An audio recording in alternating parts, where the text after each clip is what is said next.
Lektor í skattarétti segir það hafa verið hagkvæmt að stofna félag á bresku Jómfrúareyjum á þeim tíma sem eiginkona forsætisráðherra gerði það, en þó aðeins ef fjárfesta átti í erlendum hlutabréfum.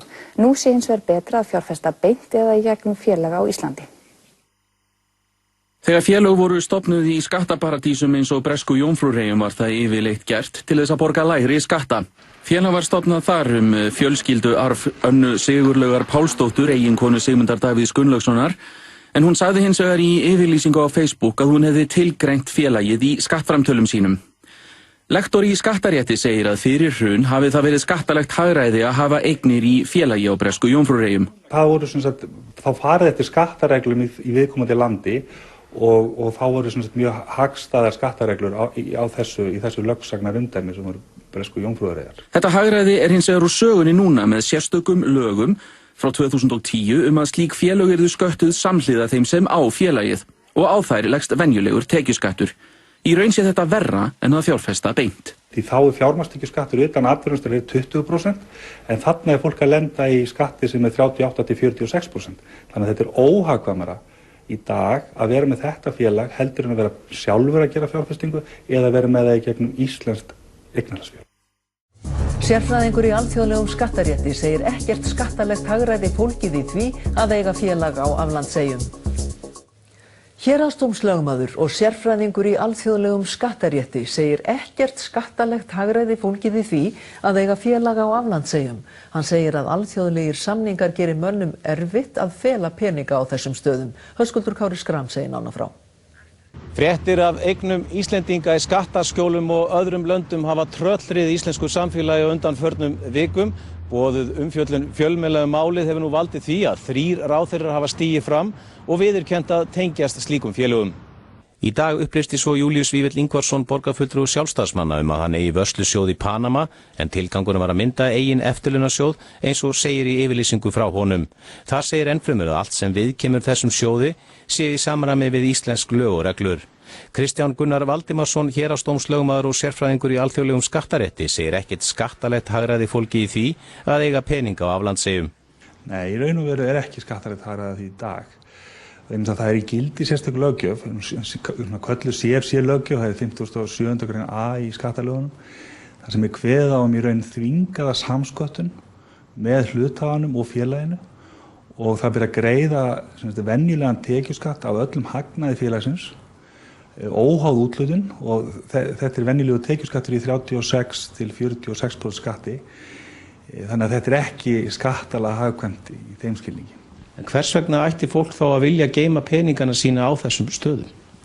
Það getur auðvitað verið ýmsar ástæður fyrir því og til dæmis hafa erlendir bankar verið til dæmis vilja frekar lána til félags á bresku Jómfrúareyjum heldur en til annarra félaga vegna þess að það er byggt á breskri félagalöggjöf og mjög auðvelt að veðsetja eignir og ganga veðum. Kristján segir mun erfiðari í dag að fela peninga í þessum löndum. Nú er búið að skrifa undir alþjóðlega samninga upplýsingaskipti milli landa þar sem að bankar í viðkomandi löndum munu senda skattyfirvöldum í hverju landi fyrir sig upplýsingar og síðan munu skattyfirvöld hvers lands skiptast á upplýsingum. Eru stóra siðferðisspurningar í svona fléttum? Ég er nú bara skoðað út frá lagalegu sjónarmiði. Þetta eru lögin og það er nú yfirleitt þannig að lögin endurspegla siðferðið. Við erum að fara eftir lögum í landinu og ef það er farið eftir lögum þá hlýtur það að vera siðferðilega rétt. Milliliður Júlíusar Vífils í uppsetningu félags hans á Panama og stofnun bankareikningana svissnesku árið 2014 er íslenska lögmannsstofan Promptus. Eigandi hennar er Kristján Gunnar Valdimarsson. Kristján á að baki langan feril í skattaráðgjöf við íslenska banka en hafði áður gegnt stöðu skattstjóra og stýrt eftirlitsdeild ríkisskattstjóra.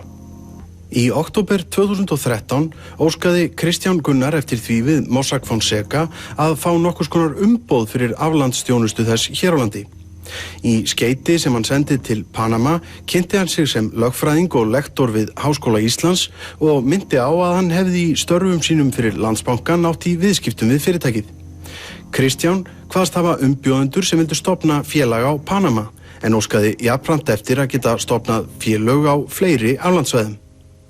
Kristján neitar því nú að þessi þjónusta sé ástæða þess að hann hafi leitað til Mossack Fonseca og óskaði eftir viðskiptasambandi við fyrirtækið. Já, Mossack Fonseca er nú ekki bara með aflandsfélög. Þeir eru mjög stórir í því. Ef það er ekki skattalegt hagræði, hvað er þá verið að gera? Til hvers er verið að stofna? Ég fór yfir það einmitt áðan, hvað það getur verið sem að skipti máli, eins og til dæmis með fjárfestingar og veðsetningar og lán og þess aftur. En með til dæmis þetta félag Júlíusar, það sem að það er sérstaklega tekið fram og hann snabbt komi hvergi fram. Ég bara kannast ekki við það, ég þarf að skoða það bara. Já, en þetta gerist 2014 segi ég. Þannig að